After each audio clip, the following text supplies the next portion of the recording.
And we are live. Welcome back, ladies and gentlemen. I am one of your co-hosts, Blake Ruffino. Alongside me is my counterpart, Joe DeLeone. Good evening, good sir.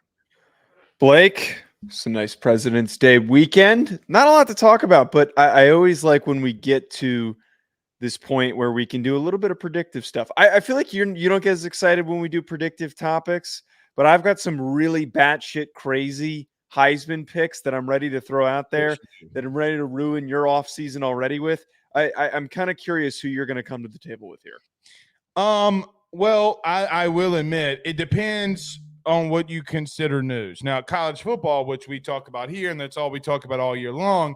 Yes, we don't really have a lot of news. Maybe we could talk about the Ross Dellinger piece, where apparently ESPN has not come up with a deal with the college football playoff. Yeah, what was about so wild about that? I actually, just for a brief moment, do want to talk about that out of the break. Yeah, I know we didn't talk about that, but ESPN reported that they did the deal.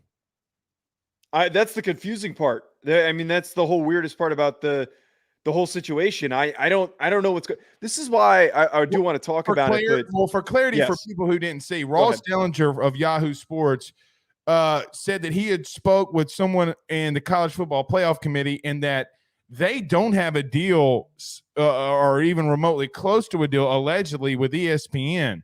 So that's what we're referencing here.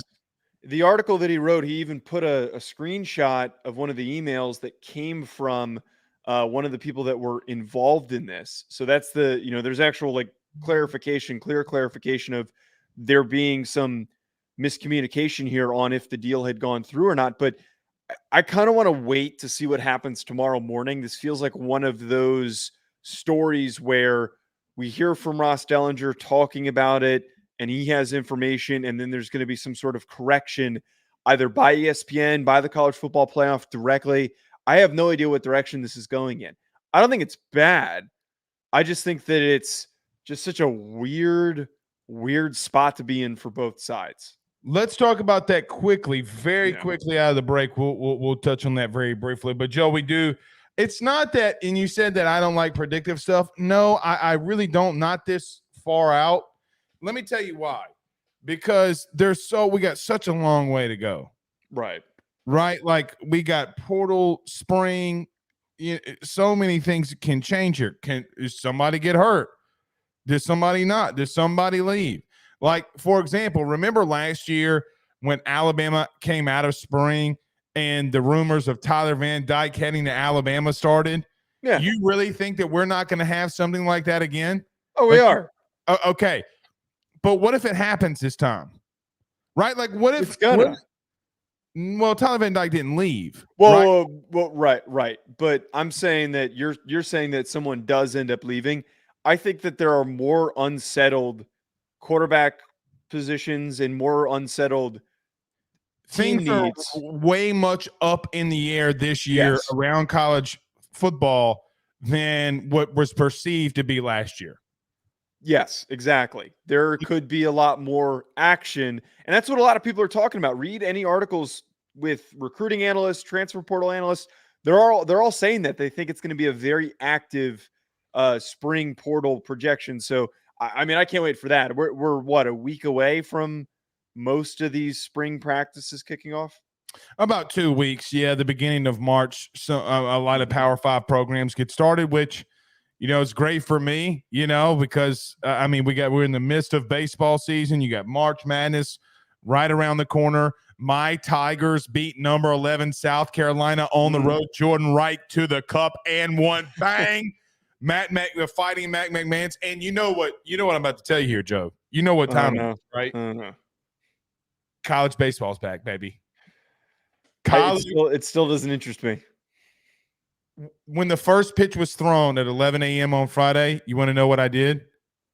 What? I moaned. Oh, my God. I moaned. I mean, I can tell that you moaned, Bill, by the way that you were acting on Twitter. You seemed very, what's the word? Riled up. You seemed very riled up on Twitter. I made me happy knowing you were excited. I will say that. Yeah, and then you were just off playing golf. You actually get an off season. I don't get an off season. Well, okay, well, you could take – there's time off in July. You play 90 holes of golf. Yeah, but I crammed it into 3 days.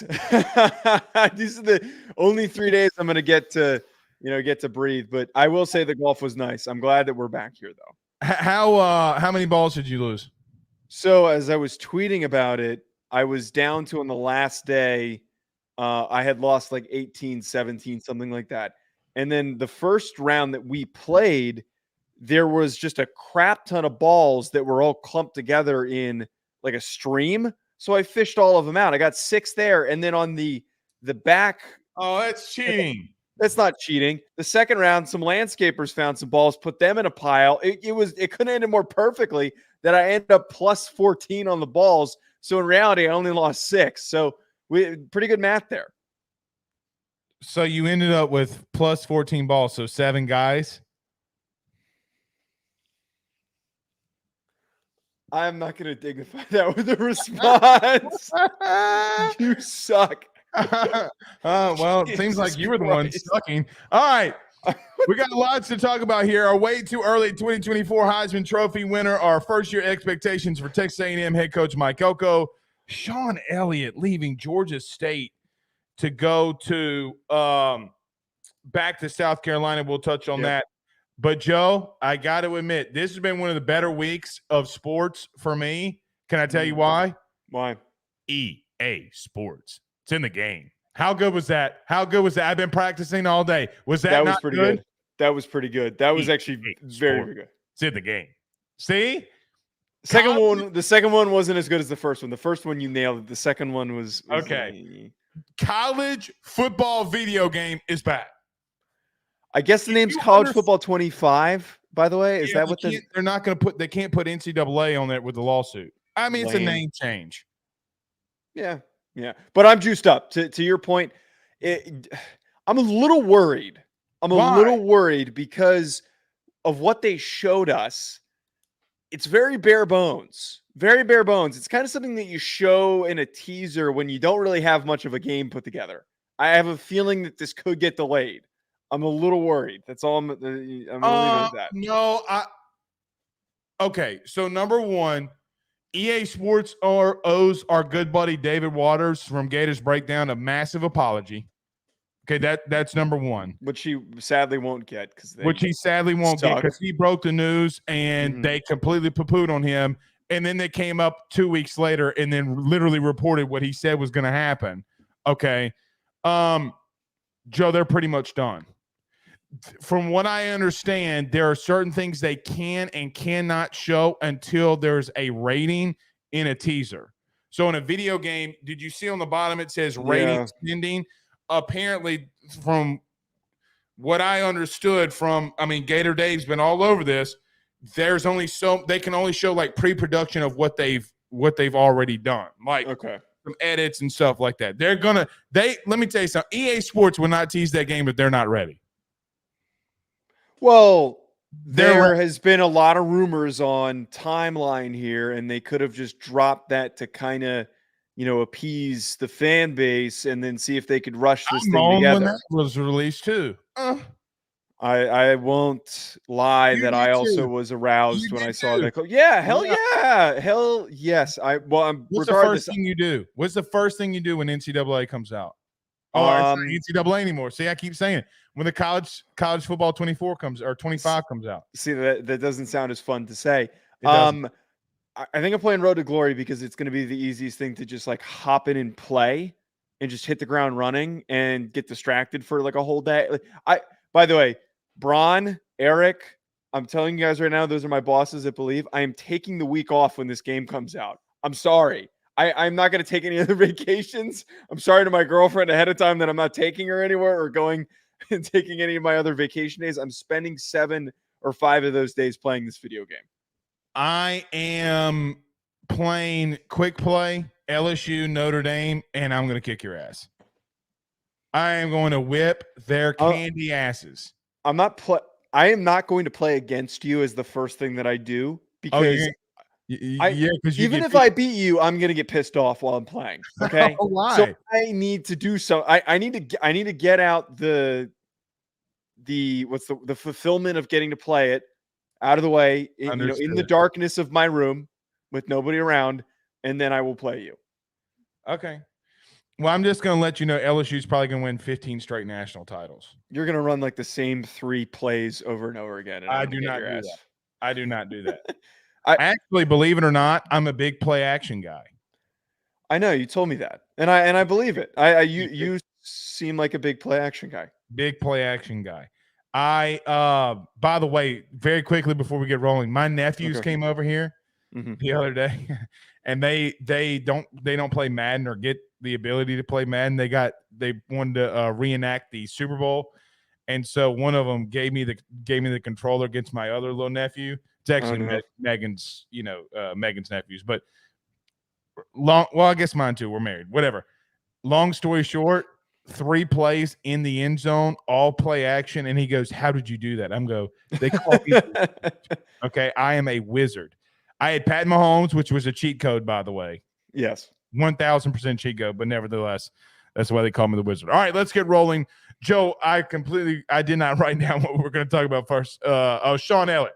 Yes. Yeah. Well, no. The college football playoff ESPN thing, quick, and then Shawn. Oh, yeah.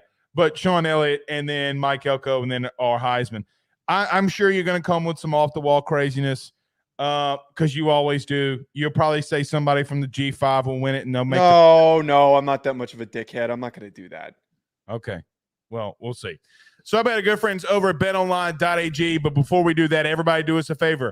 If you're on Facebook, hit the like and share. Joe, 20,000 views. By the way, you went viral on UCLA this past week. The UCLA Bruin fans do not like. They had fans. Who knew they had fans? They're pretty pissed. I guess they're on Facebook. Well, they're pretty pissed on Facebook. They want. One guy said that you look like Jeffrey Dahmer's accountant. But if you're on Facebook, do us a favor by hitting the like. Yeah, it is what it is. Like the page, AYS Sports. Share to all those groups. Share to all those social media pages. If you're watching us, listening to us on YouTube, like, subscribe, notification bell wherever you listen to podcasts. Review, and subscribe. You go, well, it is what it is. You didn't even deny it, man. You didn't even deny it. I've heard it too many times at this point. I feel that. That was a bad joke by me anyway. Let's get to a quick break. We talk about college football next. BetOnline is the fastest and easiest way for you to wager on all of your favorite sports, contests, events with the first-to-market odds and lines. Find reviews for all the news for each league, including Major League Baseball, NFL, NBA, NHL, combat sports, college sports, esports, and even golf. BetOnline continues to be the top online resource for all of your sports information for live in-game betting, props, and futures. Head on over to BetOnline today and use your mobile device to join and make your first sports bet. Use our promo code BELIEVE50, that's BELIEVE50, BLEAV 50, to receive your 50% off welcome bonus on your first deposit. That's betonline.ag, betonline.ag. We're back. See, we did have things to talk about. Steve Sark, yes. Oh, I wasn't raising my hand. I was turning my TV off like a very quickly. Steve Sarkisian getting a contract extension at the University of Texas until 2030. Did you see the details of his contract? Let's talk about this very quickly. Okay. Go through some of these details. He gets 2 cars. Yes. He gets his contract is paid to his LLC, so he writes off all of his agent fees, which I thought was really interesting. I've never heard of anybody doing that. Lots of coaches do that.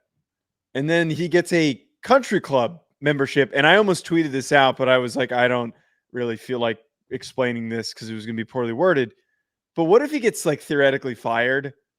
What happens with the country club membership? Like, does he get to keep it till the end of the contract? Does he is he no longer allowed to show up and he just gets his buy? Like how does that work? That's the one thing that kind of. Well, I think if he's losing in Austin, he won't be worried about going to the country club because too many people will run him out of there anyway.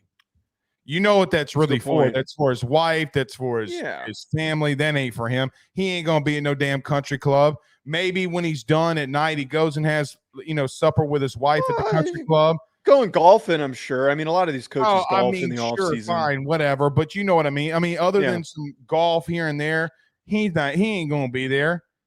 Steve Sarkisian, these guys will frequent it because the big boosters roll around there and they need their money. Well, that's what I thought of, is that some booster probably gets him in, easy scot-free, and then it helps him stay in contact with everybody that he needs to stay in contact with, maybe recruit some future boosters. But the amount that he's getting paid, plus the 2 cars, plus the private jet, plus the country club membership, is absolutely ridiculous. I would love for somebody to put together an article.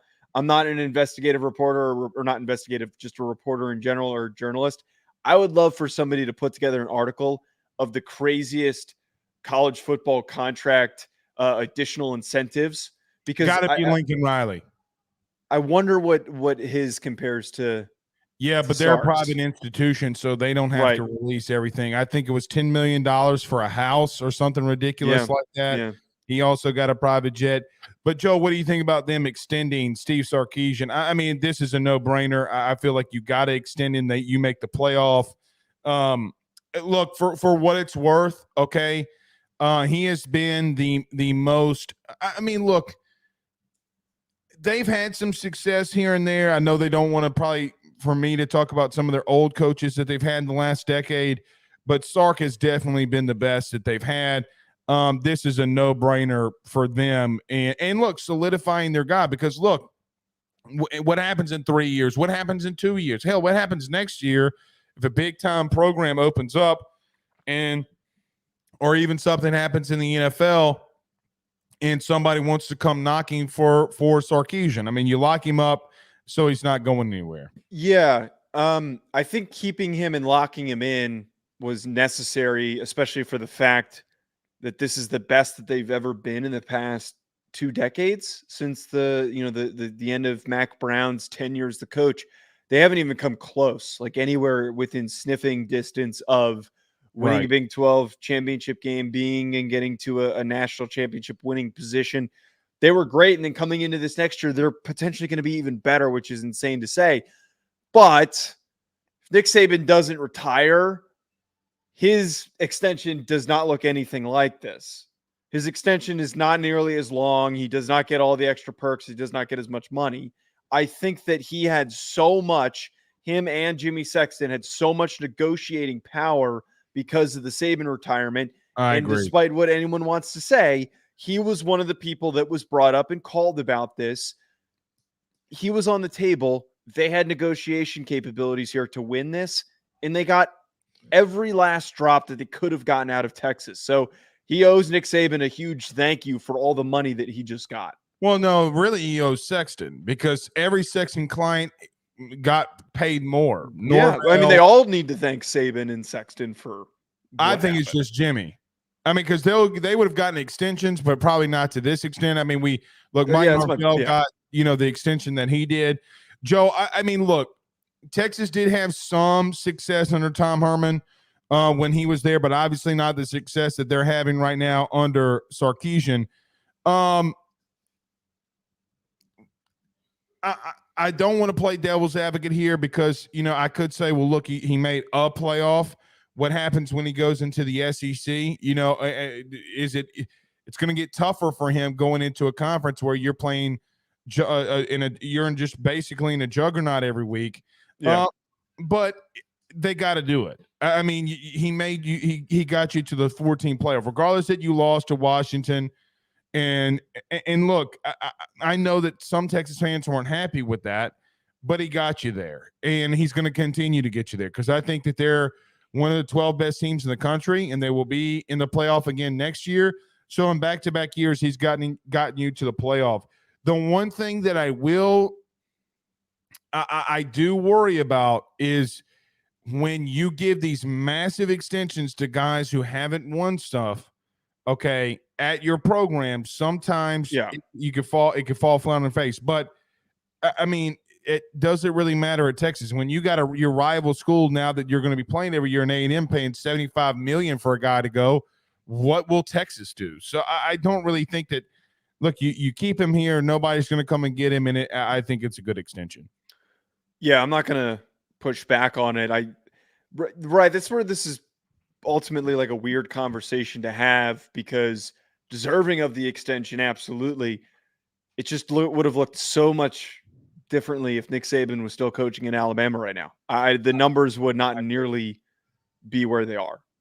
Well, I mean, look, for all the things that have been rumored around Sark since he's been at Texas, the hotel room being one.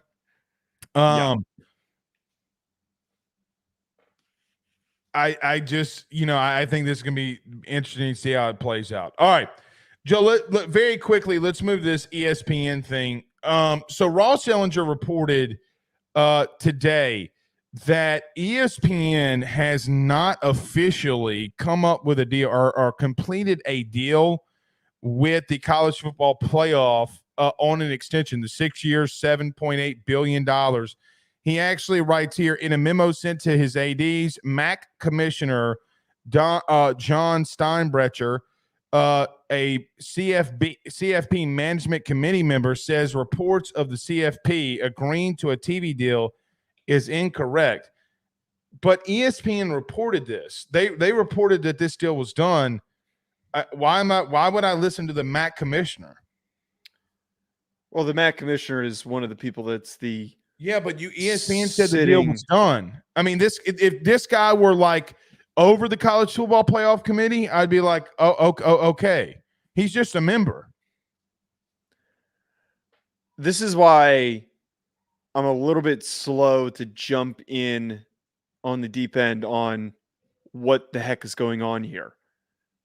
I will say, considering that they're in a position where they still have to meet to make the final determinations on the payouts for the conferences and the amount of auto bids and moving forward with making it a 5 and 7 auto bid playoff, the fact that they still have to vote on that is why I was even surprised in the first place that the numbers in the media rights deal, all that stuff was put out there and confirmed to have been agreed upon without there being clarification on some of these things. So I want to wait until that decision is made, and maybe all of the numbers that were thrown out there for the new media rights deal are just going to be reiterated, and it's going to be on par with what we thought it was. It's just, it's strange. I'm not in the boat of wanting to discredit the MAC commissioner because I'm sure that his opinion and his insight is accurate, but something clearly happened between Wednesday and now that led to either a souring of a conversation or a miscommunication that occurred here. Maybe, was it Thamel who tweeted it? Was the one who reported it originally? Yeah, and Thamel works for ESPN. Maybe he just pulled the trigger too early. Maybe somebody told him, hey, this is about to get signed. And ESPN would have told him that, like, hey, take that down or do whatever. I mean, well, wait. I would argue though, doesn't it look worse if this is on like the 2-yard line? Don't you think it looks worse on ESPN's part if the CEO of ESPN tells Pete Thamel, run this, we just got a deal done? Why wouldn't Pete Thamel run it? That's the. And let me ask another question: are you going to deny $7.8 billion? Do you know how big of an idiot you got to be to reject ESPN's offer? And who? I don't think it's on the play. I don't think it's on the playoffs end. I don't think that it's like a rejection on. Well, he said in the article that we're not even remotely close. Can I not in terms of the negotiation number. I think that they just haven't agreed to any of the terms. That's what I read into. Well, they don't have to agree to terms for another year. Can I just say something? Well, no, they do. Can I just say something? Yeah. I don't want to hear anything from the MAC commissioner. I don't think that has anything to do with this. He's just a part of the board. Like what? Yeah, but being a part of a board doesn't mean that the CEO of ESPN and the people that are really actually running the playoff aren't having conversations. Now, he's running the playoff. He's a part of the college football playoff. No. The way that this article reads is that ESPN is not talking with guys like him. They're talking with specific, like 2 or 3 people, okay, that run the playoff to get the deal done. He's a part of voting yes or no. Okay, so then the way that I'm understanding this is that individuals in the college football playoff decision-making committee agree to something without presenting it to the rest of the board. That's how I'm now reading into this the way that you just explained it. No, and that they makes vote yes or no. He's right on. I did not vote on this deal. What he's not right on, okay, is, at least in my opinion, okay, is that he's not a part of any deal making. Yeah, right? he's not in the negotiation He's process. not in the negotiation. So they could have a handshake deal. Hell, they could have an agreement in principle, which I dare the playoff to back out of telling ESPN that they don't have something. Look, I don't care where the game's played, what channel it's played on. I don't care how much money they're making. Like, it is what it is. But this is can I just, final thing for me on this. This is what happens when we're not playing games. God, love them or hate them. I'm not saying I do or don't. Dan Wenzel, Ross Dellinger, all these dudes, whoever, name them. There's always some bullshit that comes up during the offseason. This is just the start of more bullshit. Joe, do you notice how NIL and all of the all the crazy bullshit that happens with conferences realigning doesn't happen during the season? There's no reporting on it ever.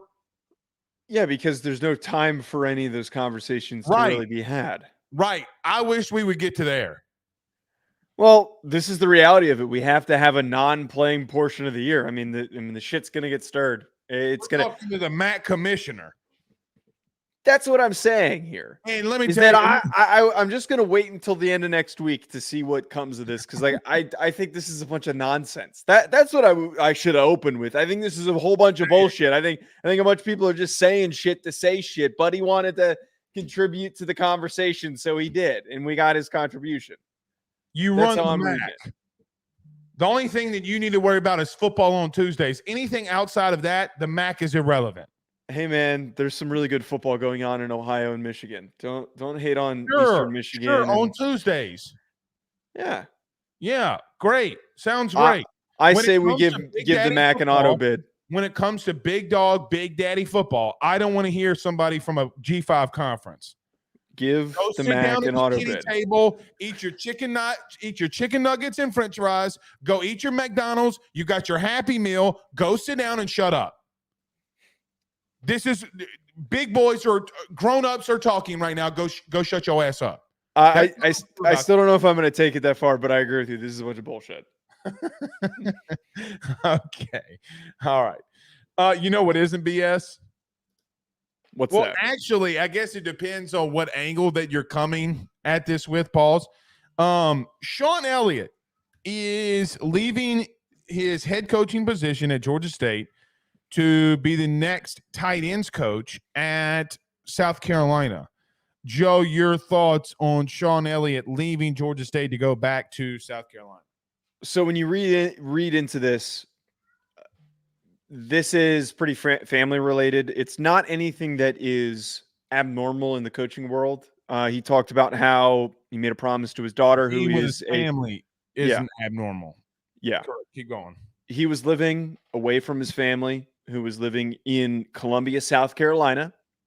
He had stated that he made a promise to his daughter, who's a senior in high school, that he wanted to be near his family and promised her that he would be there for her senior year. He even mentioned in his statement that he had contemplated just straight up not even coaching, and this opportunity opened up for him. So former offensive line coach, he knows how to coach the tight end position. I'm not really totally reading into the fact that we've got another sitting head coach in the G5 leaving, and he's leaving for a pretty big demotion in the coaching tier and on a coaching staff. He's going to be a couple rings down the ladder.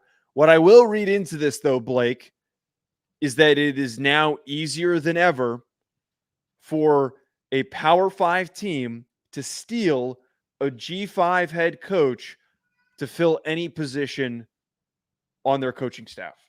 I think that this is adding into that narrative that we've talked about this entire offseason. I look at exactly what Alabama just did and Kalen DeBoer just did with his defensive coordinator fill in and some of the other spots that he filled in on his coaching staff. I think that this is going to continue to happen.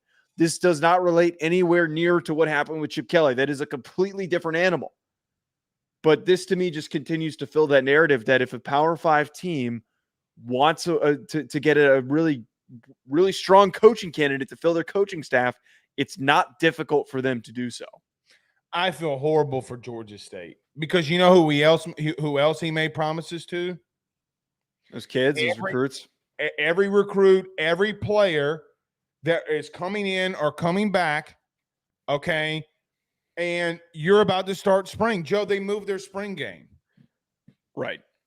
I mean, and then in the article, which you alluded to, him saying that he contemplating not coaching football. When did you contemplate that? December, when you should have stepped down in the first place? Yes. Listen, okay, Shawn Elliott's a really good coach. His running back, Carroll, got poached and went to a better program. Okay, kid was electric this year, had like over 1,500 yards, is going to be one of the guys that you as an NFL draft guy talk about next year. Dude's an outright stud. He got paid a lot of money to go somewhere else.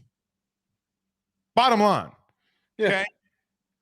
But the problem with that is you can use the NIL, you can use the transfer portal excuse.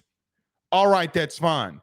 Don't you dare, as someone who is married with children, myself, don't you dare say I wanted to be there for my family, my daughter, because you could have made that decision in December. You are putting, and Joe, listen to me.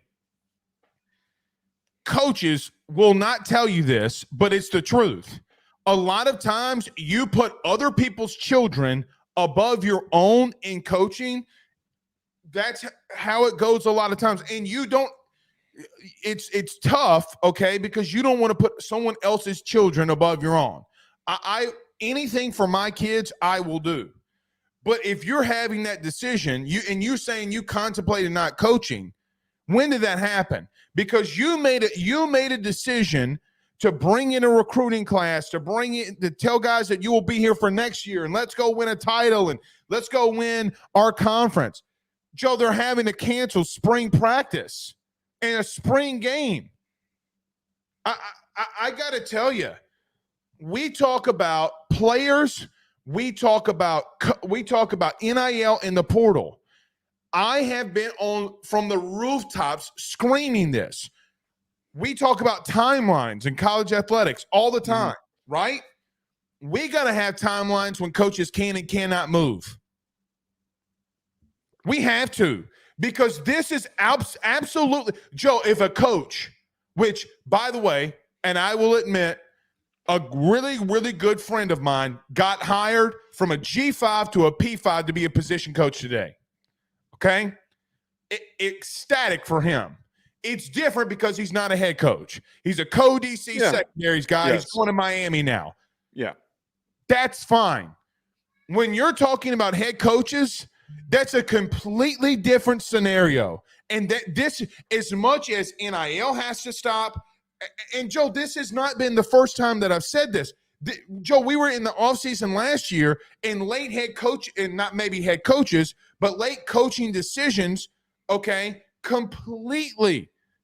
And I was like, well, wait, how are you going to put limits on kids when they can and cannot transfer? Because we were talking about portal windows, but yet you can have a head coach step down before a spring game is about to be played to go and be a position coach somewhere else. I could sit here, Joe, and talk about the move.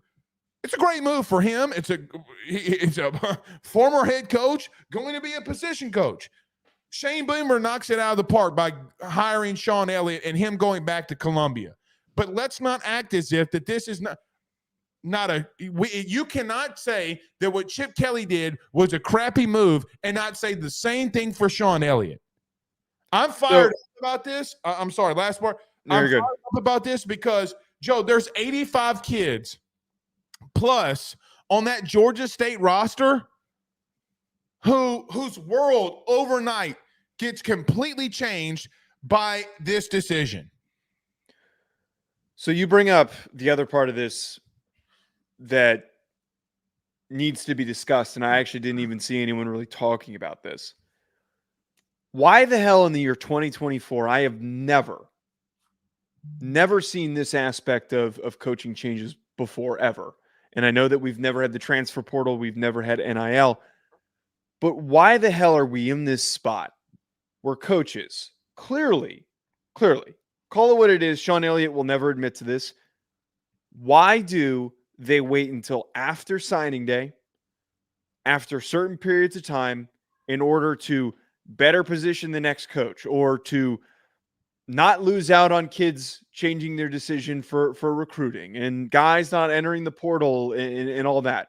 Because those guys that could, in the 30-day window on Georgia State's roster, could enter in the portal, but they can't because it's impossible to transfer now that the semester has already started. It would be a cluster F. They could leave after spring ball. What is with this current wave of coaches, head coaches, that decide to leave, and even coordinators? It happened with Ryan Grubb. It happened with Chip Kelly. Why are they waiting so long in order to better position the university when in reality they're screwing over these kids by not being direct and honest with them? And we know that they're not being honest with them because the perfect example is Ryan Grubb. What was it, a booster meeting that he was saying that I am the offensive coordinator of Alabama football, talking about the future, talking about what he's going to be doing. And apparently 30 days prior, he had already committed to being the Seahawks offensive coordinator. There is such a lack of honesty in an era where we constantly, and I will continually bang the table for this, constantly criticize kids for making decisions to make money and to do various things during this current era, when the coaches have been even more dishonest than they've ever been in the history of college football. Correct. And let me ask you this question, Joe. I went and looked at this before when I knew we were going to talk about this. What about Derek Maxey from Coastal Carolina, the safety, who's looking to be a draft eligible guy who leaves Coastal to go to Georgia State? Yeah. Joe, what about the over 10-plus transfers that they brought in? Joe, they brought in 10-plus transfers. So anytime during that conversation, I mean, what are we talking about here? All right, we're talking about a situation where when you're recruiting these guys out of the portal, how did you not know that you weren't going to leave? You got 13 commits out of the portal. Now, you lost some, and I understand that, okay? You lost Robert Lewis, your top wide receiver, to Auburn. You lose a couple of kids. You lose Marcus Carroll to Missouri, okay? You're big-time running back. Joe, I got to see front row and center when they took on LSU this year. Marcus Carroll is going to go to Missouri and be a beast. I get that. But you also went in the portal and got 13 kids, okay, along with the guys that you had signed a letter of intent. Shawn Elliot, okay, for me, you're going to be look, Joe, about just talking about him as a coach on the field, he's a massive addition for South Carolina. And I think South Carolina secretly, Joe, has had actually a somewhat decent offseason. Right? Like, yeah. I mean, they have, to their standard, they have had a decent offseason. Look, you get a good running back. You know, what can Sellers do? You bring in some offensive line pieces here and there. They haven't had a bad offseason. Now you're just bringing in another head coach who can be there for Shane Beamer. Hey, Coach Elliott, what do you think about this? It's a massive addition. He's been there before, so it's a massive addition for Shane Beamer. I just hate that we are in February, okay, 2 weeks into February, Joe, on Valentine's Day. Like 2 weeks into February, and this decision's being made. And shame on South Carolina for allowing it to take this long. Now, they don't have to wait on anything. It doesn't affect, affect them. Okay, They have a coaching opening. They go get a head coach. Good for them. Great hire by Shane Beamer and the staff. I loathe everything about this. And South Carolina fans are going to be mad at me. And that's fine. I don't care. But it's deeper than Shawn Elliot, right? Like, it's not necessarily even Shawn Elliott's fault. I mean, he's presented an opportunity, okay, and he takes that opportunity. Oh, wait, actually, I disagree with that aspect of this. It is his fault. He knew he was thinking about this for enough time. Wrong verbiage. Yes, go ahead. What I meant by that is it's not his fault that what I tried to meant to say was it's not his fault that he has the right to leave at this time in this moment. Yes. Yeah. Okay, my bad. But you're right. I get what you're saying. I do not fault him for prioritizing his family, but you had the ability to make this decision as soon as the season ended. I mean, as soon as your regular season was done, I forget if they played in a bowl game or not. I believe that they did. You should have been thinking about that during that span. You should have been talking with your wife. You should have figured it out during all of that period of time. There is absolutely no way that from now until, or from that period of time, from the end of the last semester to this point, a few weeks into the current semester, maybe even a month into the current semester, it should have taken you this long. He clearly was making phone calls. He clearly was trying to make a move to get to a school that was closer to Columbia, South Carolina, and he probably was talking to Beamer this whole time. Just be honest. And I know that that's an impossible request to make for a college football coach, because in the history of college football, they're some of the most dishonest people in the sport. They constantly tell kids and recruits to expect the best, and they're going to get on the field early. In reality, they don't mean a goddamn thing about that. They're going to do whatever is best for them. But we're at this point now where it's just getting worse. This is something that we talk about, finding solutions and how certain negative things in NIL, how we could fix it, transfer portal, how we could fix it, recruiting, how we could fix it. This part of the sport, I don't think that we can. I really don't, unless, like you said, you can't make a coaching change. You can't leave your current job.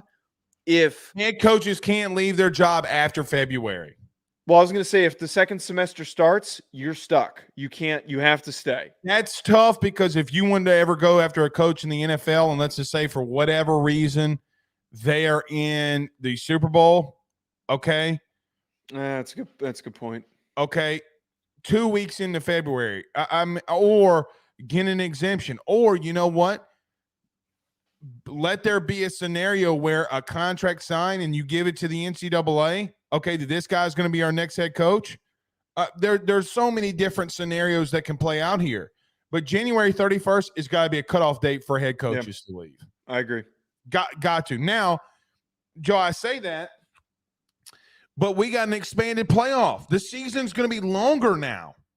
Before you know it, let me tell you what's going to happen. Before you know it, we're going to have coaches leaving mid-February or early February, because there's a scenario where a Kalen DeBoer plays midway through, okay?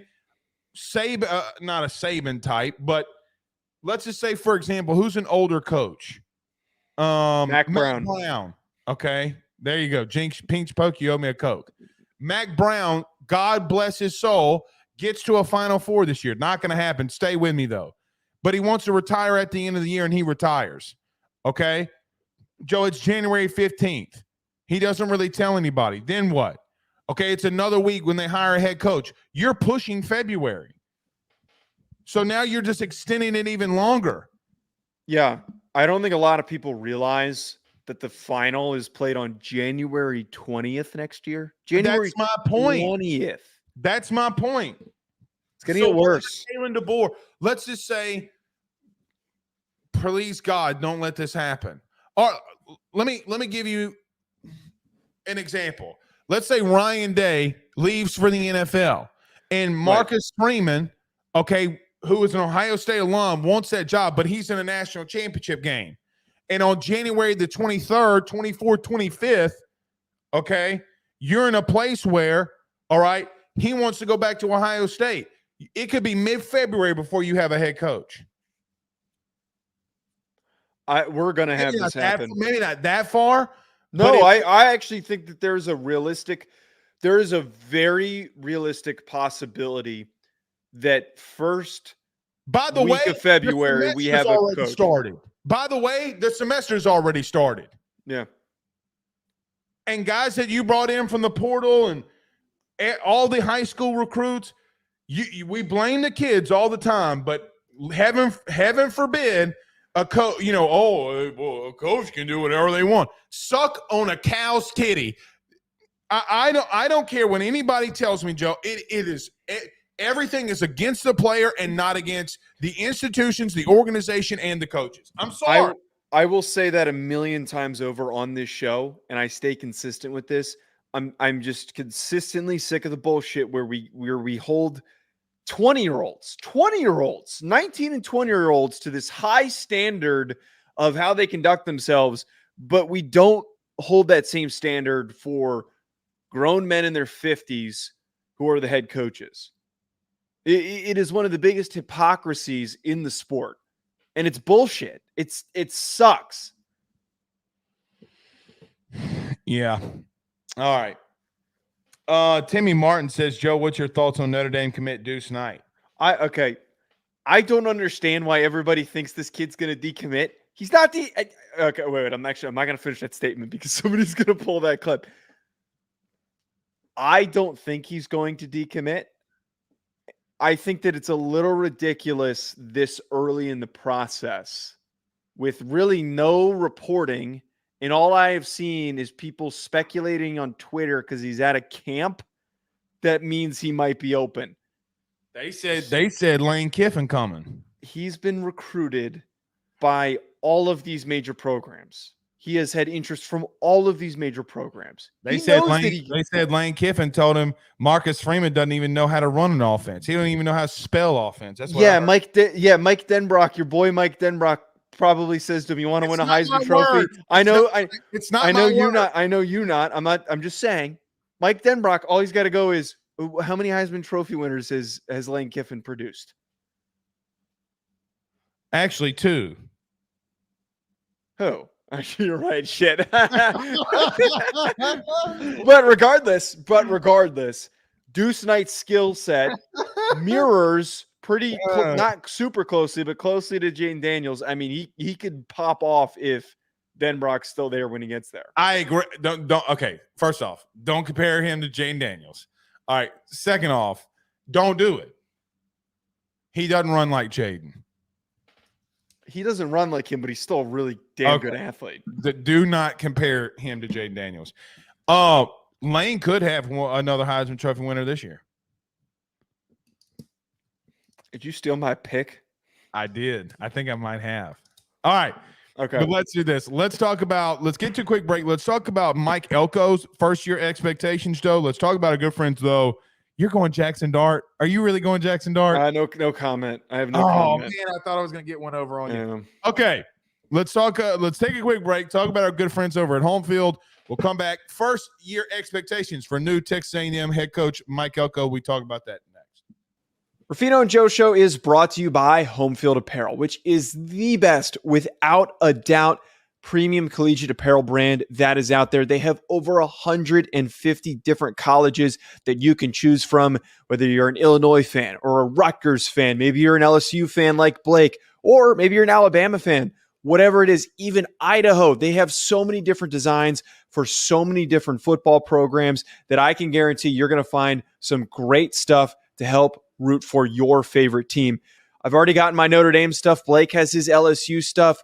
Make sure you head on over to homefieldapparel.com to check out your team's collection of clothing apparel that they have on the website. And when you do so, when you check out, make sure you use promo code RuffinoJoe to get 15% off your order. That is RUFFINO,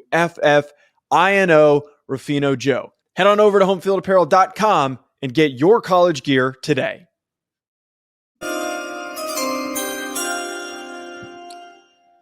By the way, Texas A&M fans don't like me.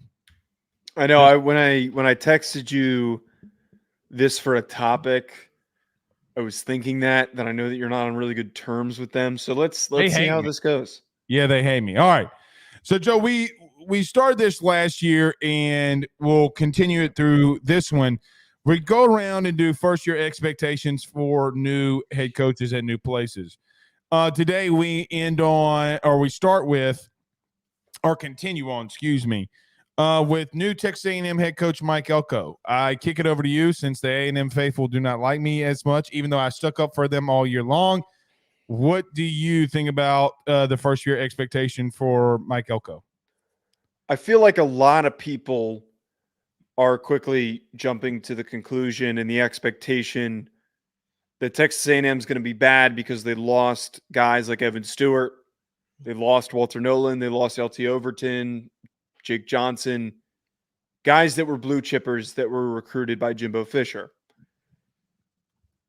I'm pretty bullish on what Texas A&M can be in 2024. I'm excited about Connor Weigman coming back because I think we were just starting to see the beginning of what he could be as a player in college football. Reuben Owens, got a little bit of glimpses of him as a true freshman. He's going to be a really talented back.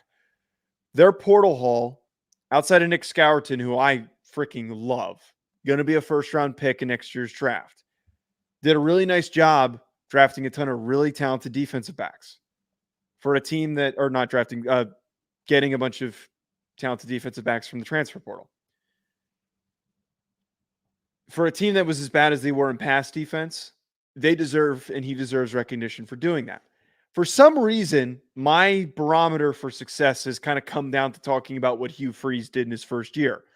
I look at a bad roster that Hugh Freeze had last year, had a really good portal haul, and was able to get them in a position where they could play competitively with Alabama, and they were able to go 6-6. I look at this Texas A&M roster, and I look at a more solidified quarterback position and a very high ceiling offensive coordinator in Colin Klein. I think this team can win 7 games. I know that is not a good year for them, as some might say, but 7 wins is doable with the schedule that they have before them. Yeah. Look, I do think that they've added some really good pieces from the portal. Let's see what a guy like what Des Ricks can do, the DB from Alabama. You talked about God dog it, Purdue. Help me. Why is his name? Nick Scourton. Nick Scourton, thank you. You talked about Scourton. You talked about some of the portal additions that they have. I do think, Joe, that they will be a very tough team to play. I think because of the personality of Mike Elko, even like they were at Duke. Joe, look, they might not be as talented in some areas. You don't want to play a Mike Elko team. I think that a realistic take as of right now is an 8-win ball club. I think they can get to 8 wins. Now, you talked about something very crucial here. Okay, when I look at this Texas A&M schedule, okay, moving forward this upcoming year, I don't think it's some people have said for whatever reason that it's easier than they anticipated. I don't necessarily agree with that. Look, you got to go, or you got Notre Dame game 1. I don't think you can win that. No. Okay, there should never be a take that anyone thinks that Texas A&M is going to beat Notre Dame. They're not. Well, I do think that it will be interesting to see Notre Dame go into the South, into Texas, hot, humid. Joe, it's hot now. It's hot in August. I do. You ain't. Notre Dame's going to be fine. Notre Dame's going to be fine. All I'm saying is you ain't experienced that heat. All I was trying to say is you got McNeese, but you go to Florida, okay, on September 14th. Ben Hill Griffin is not an easy place to play as Tennessee. But you got Arkansas, you got Mizzou, you got Mississippi State, LSU, South Carolina. You know who I hadn't read off yet? Alabama or Georgia. Now, you got some good opponents like Missouri, you got some good opponents like LSU, and then you face off with Texas at the end of the year. But you got a lot of winnable games inside the SEC now. And there's a path where you get to 8 wins. And I do think that you've brought in enough talent with Trey Watson, with Des Ricks. You brought in Scooby Williams, the linebacker from Florida. Joe, they've added a lot of really good pieces here, and I could see them getting to the 8 at ceiling 9 wins. Now, I'm going to tell you, if Mike Elko gets them to 8-9 wins, it's not necessarily the wins, it's how you get them and how tough you are doing it.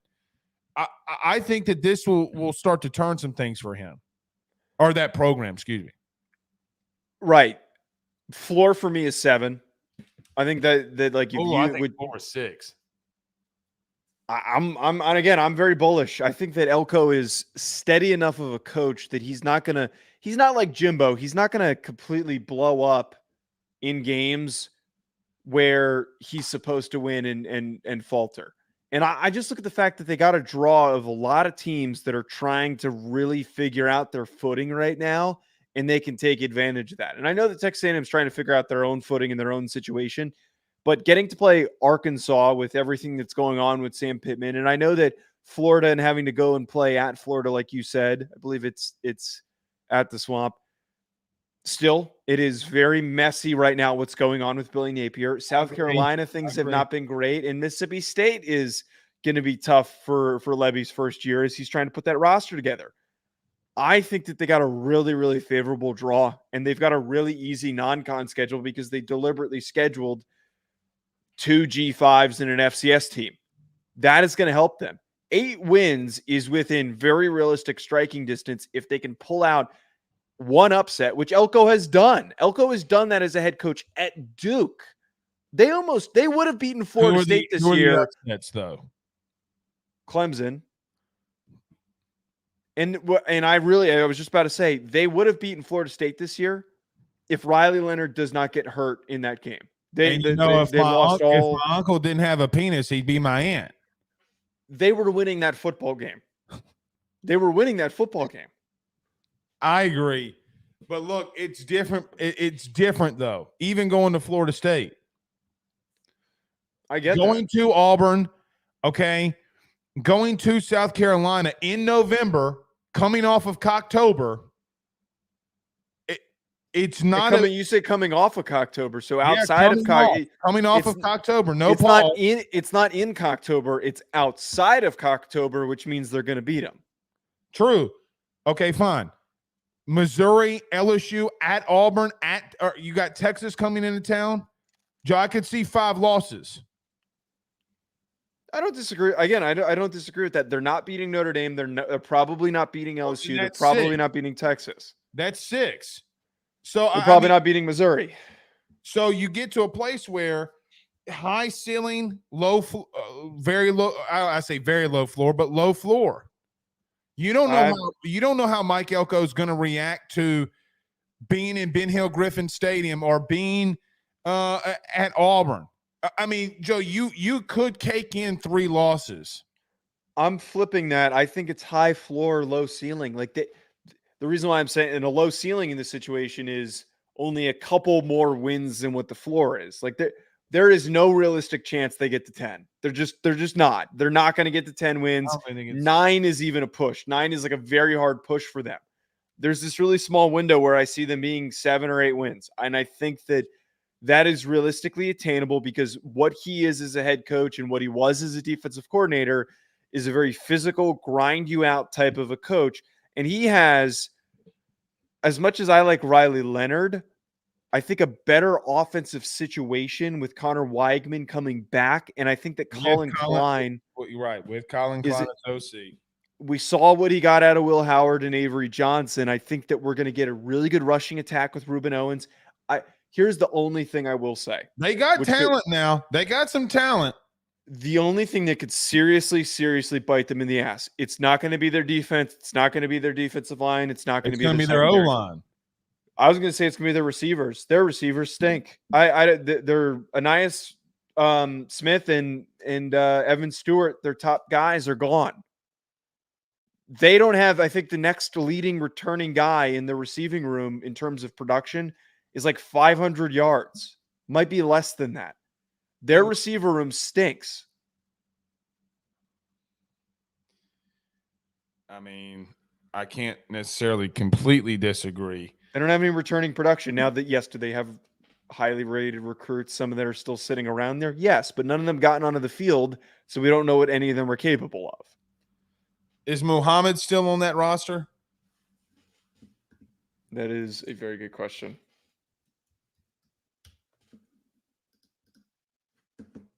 That is a really good question.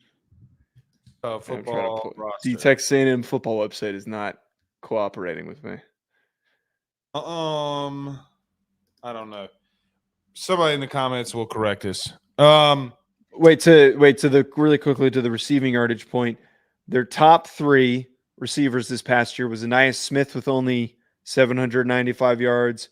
But at the end of the Jay year, Walker and Evan Stewart. Here though, they were having to go to a third string, fourth string quarterback. I mean, Weigman wasn't there. Max Johnson got hurt. I believe Moose Muhammad is still there. If Moose Muhammad's still there, that kid can flat out ball. That kid can play. I mean, come on now. Look, I don't disagree. I do think that they feel that they can get there, but they have not won 10 games but twice, okay, since 1998. I look at them as a team that, look, you got to give them this now, Joe. They got a lot of talent, though.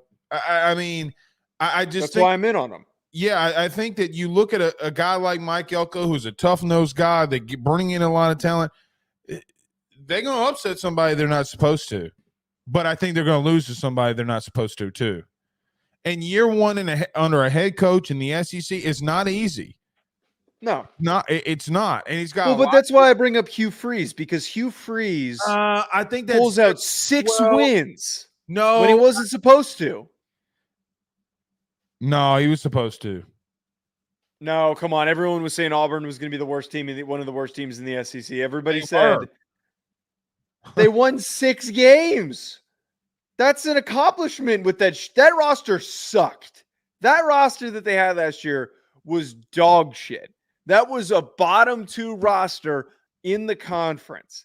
They had one good football player that's going to go into the NFL. That was DJ James. The rest of that team was dog shit.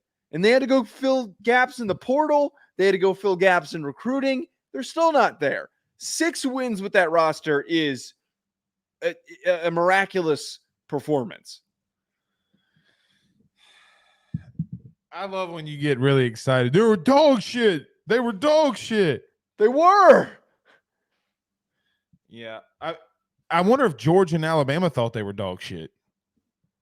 They played them close. They weren't supposed to. Brian Harsin would have gotten blown out by 60. Brian Harsin was coaching a joke. Team. I will tell you this. I don't think they go into Auburn late in the year and pull that and win that game. Yeah, I think that's a loss. I do. Yeah. I mean, listen. Things get weird in between the hedges in late November. All right. Yeah. Before we get out of here, you want to talk about I guess we've already talked about this NCAA football game, right? Wait, do you want to – what do we do with the Heisman picks? Should we do that tomorrow? Oh. Let's get to it. Okay, actually, let's do it today, and then we'll do the NCAA thing tomorrow. Okay. So, Joe, our way too early 2024 Heisman Trophy picks. Who do you got here? I'm going to tell you I got a secret one. I think you're about to steal it from me, though. But who are some of your – early way too Heisman picks that you could see win it in 2024? All right, I'm throwing these on the table. As you said, way too early, which means we can be as ridiculous as we want to. So many things can happen from now up until the start of the season. We've got spring practices. We're going to find out who's really hot. I've got 3, each for a different category here. Carson Beck is my no-brainer, the guy who is going to be the favorite coming in.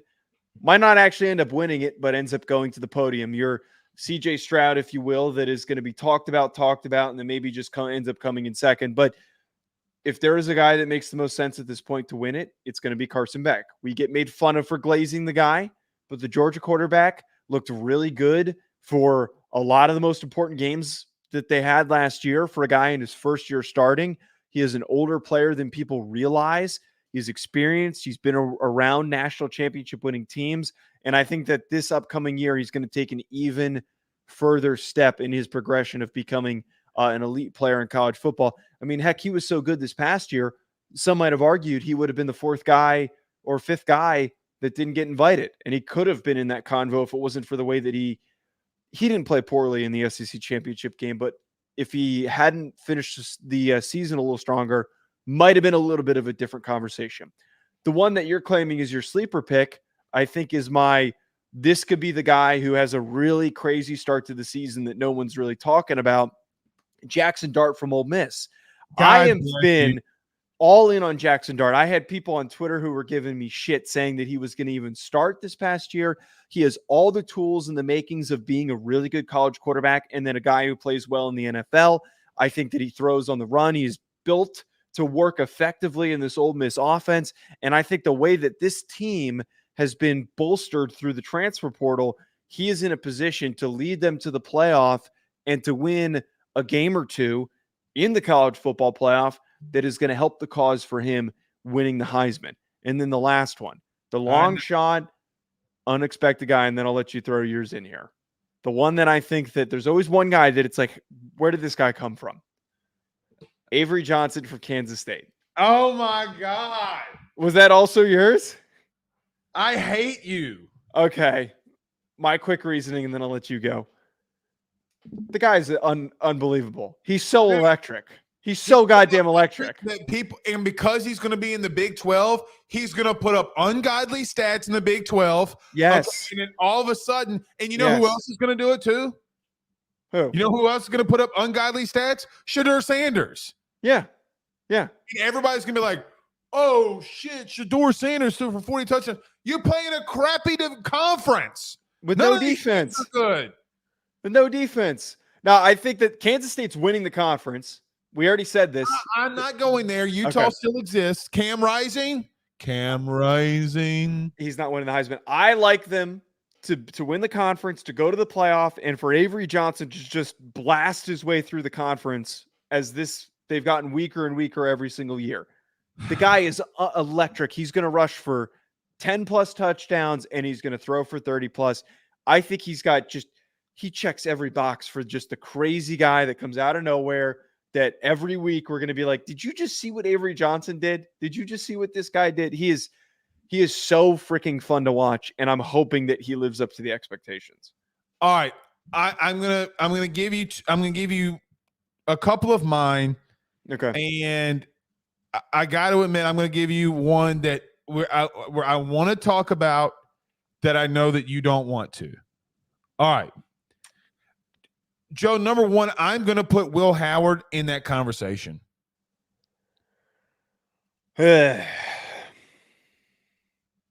going to put him in the conversation because they're going to be undefeated. I think he's going to throw for 30, 35 touchdowns. Okay, through 24 last year. He's going to have so many more dudes around him, and he's going to have Chip. He's going to run the football. Look, there's going to be situations where, Joe, I could definitely see a scenario where he's got double-digit rushing touchdowns at the end of the year because I think they don't play a tough enough schedule. I think they're going to be completely loaded.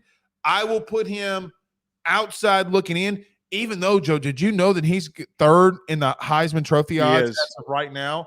Which is stupid. No, it's not. No, it's not. Can I tell you why it's not? I think you're way too low on him. He's J.J. McCarthy.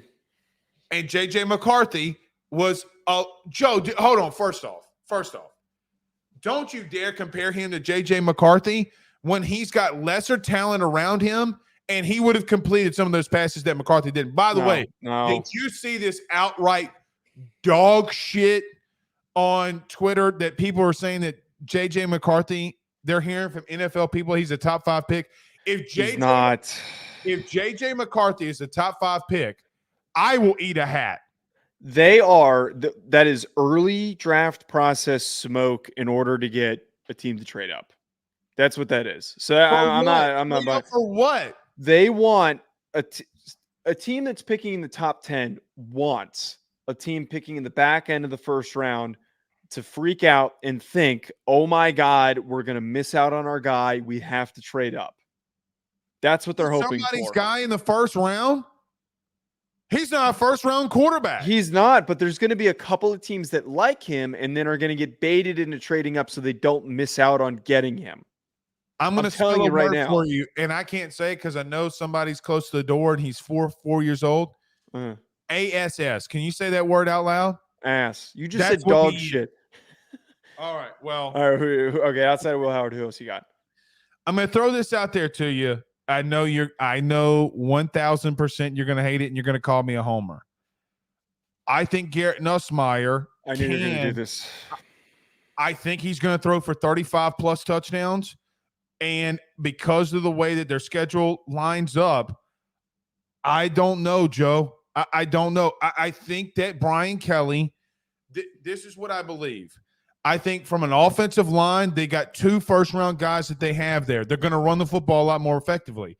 But, Joe, the last 2 times that we've seen him in significant action, he threw for 300 yards and a half against Georgia, and he threw for almost 400 yards in a bowl game. He's going to put up stats. Now, the problem is going to be that I don't think LSU is going to win enough to get him over the hump there. He's going to make dumb decisions late. And you don't see guys, okay, historically from the same school win it back to back. So for that reason, I do think he may be out there. Go ahead. My only quick take on that, I think the more realistic thing for him is to play as good as Carson Beck did in 2023. I agree. There's a lot of similarities. Older guys that have not really played that much. I agree that with have that. been around and are on good, quality teams and good offenses. I'm not saying that Garrett Nussmeier is not going to be good. I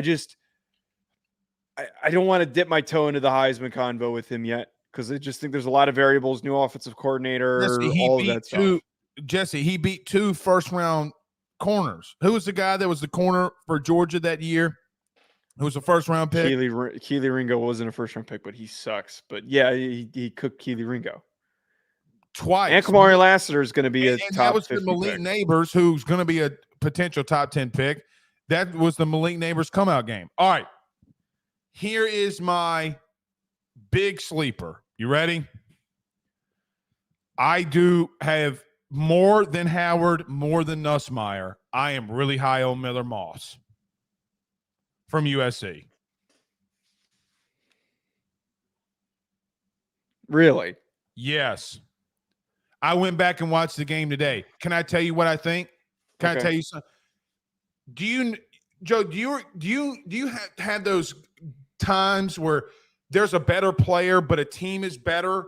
Okay. Even though like you lose Caleb Williams, but the team gets better after he leaves. I think Miller Moss runs Lincoln Riley's system better than Caleb Williams does. And because of that, I think that they are going to surprise some people. I don't think that they win a lot in the Big Ten. Joe, he's going to put up ungodly numbers. I just think, though, for a guy it's a lopsided roster. Their defense is still not in a position for them to win. A guy like that has to put up – they're going to lose 4 games. You have to put up Jaden Daniels-type numbers in order to win the award. And I just don't know if Miller Moss – Are you 1,000% sure that he can't? Not rushing. He can't do it rushing. Well, that's why he's not going to have any of those rushing totals. And the rushing totals is what propelled Jaden Daniels further. The whole argument for Jaden Daniels was supported even greater because he had all the throwing stats, and on top of that, he had the stats of one of the best running backs in the country. He legitimately stopped Will Howard from transferring there. He pushed out Malachi Nelson. The kid can play. I'm not saying he's going to be bad. It would take a lot for a guy like that. Did you feel like Miller Moss, did you feel like USC's offense was more in sync when he was there versus Caleb Williams? Yes or no? A little bit, but the counter to this, though, is it is still an important piece for the Heisman Trophy. In order to not be on one of the best top 5 teams in the country to win the award, you have to be like Jaden Daniels. Miller Moss is not Jaden Daniels. No. So for nobody in college football this year is Jaden Daniels. For him to even get to the podium, he has to win 10 plus games. And I just don't think it's realistic in the first year in the Big Ten in a new conference where they've never played these types of teams before, with as bad of a defenses that they're going to have, and a lot of guys that they had offensively a couple of guys moving on to the NFL. There's a lot working against USC. All right. Can I end it with one that you don't want to talk about, but we have to? Go ahead. I'm throwing a lot of like crazy names out of here. Okay. Cause you took all my other ones. I really think Carson Beck's a front runner. Just being honest. Okay. Like I think Carson Beck is the front runner for the Heisman. Can we have a conversation about Shadur Sanders? I think it's plausible. I really do. Because he's going to be in conversations. I do think that they're better in the Big 12.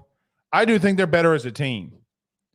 Okay, even though I went stupid on Dion last week or whenever it was, and I don't like some of the things that they do, okay, Shadur's going to put up a crap load of stats, man. He's got a lot of pieces around him.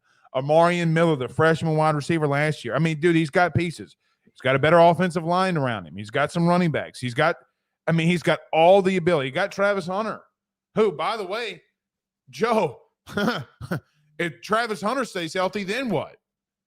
If that dude has, if the kid has 7 picks and 10 receiving touchdowns on the year, is he not going to be at the podium? I think that Travis Hunter has the more realistic shot out of the two of them. And I think that Travis Hunter. No. You know why he won't? You know why he doesn't? Because Shadur moves the meter more than Travis Hunter does. I don't. Well, in a way, but Jabril Peppers' numbers when he was a part of the conversation really weren't like anything crazy. They were really good, and it was unique. No, I think that like Chase Young did. Right, and I think that Travis Hunter, if he outperforms, that's the meter. If he outperforms Jabril Peppers' numbers and he stays healthy the whole year, yes, there is a path for him to get there. I just think a lot of times with quarterbacks, it's hard for me to fully invest in those guys winning the Heisman unless they're on a really good team. And as we've said, Colorado's not a top 10 team. No, they're not. They're not. But look, he completed 70% of his passes last year. He threw 27 touchdowns. Joe, the biggest thing for me for a guy like Shadur, he threw 3 picks. Yeah, I mean, on a really, really bad team, okay, he was a really good decision maker. Cut all the bullshit aside. When he gets on the field, he can play. The question is, can they get to 7 or 8 wins? Can they get to 9 wins? Joe, if he gets to 9 wins, he can win it. That's a big if. It's a really, really big if. Massive if. The other part of this too, though, is that kind of the media makes this decision. You know, the media really plays into this decision. And so they're going to eat up all the content. Joe, let me tell you something. Shadur Sanders, stay with me. He could win 8. He could be the first Heisman Trophy winner in the modern era to win 8 games and win the award. I think it's him being in the convo. It makes a lot of sense to me because there's just going to be so much media coverage. It's going to be like last year, but on steroids with the amount of coverage that team gets. Because of that is going to he is going to get a boost on his performance, even if it's not, and he's a great football player. So when he plays great, he's going to get a little bit of a bump that's going to help aid him into that convo of getting to the podium and maybe being that 3rd or 4th guy. Well, let me just say this, okay? They got North Dakota State in week 1. I know that you're an FCS guy. They're going to beat North Dakota State. They go to Nebraska, and I'm going to be honest with you. They're going to beat Nebraska. Yeah. They're going to beat Colorado State. They're going to beat Baylor. I don't think they can beat Central Florida nor Kansas State. They can beat Arizona. They can beat Cincinnati. They can beat Texas Tech. The back part of their schedule is really tough. They got Utah, Kansas, Oklahoma State. That part's really tough on the back end.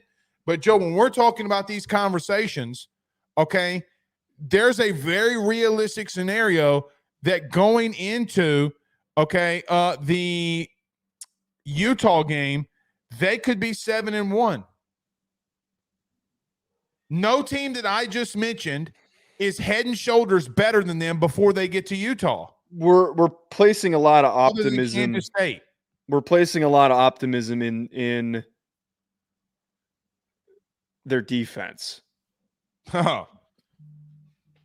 They suck. All right. You're true. That's true. That's true. All right. We will see y'all again tomorrow. From myself, Blake Ruffino, other co-host Joe DeLeone. Good show, man. Good show. Long one. Yeah, that's what she said. We'll see y'all tomorrow. Peace.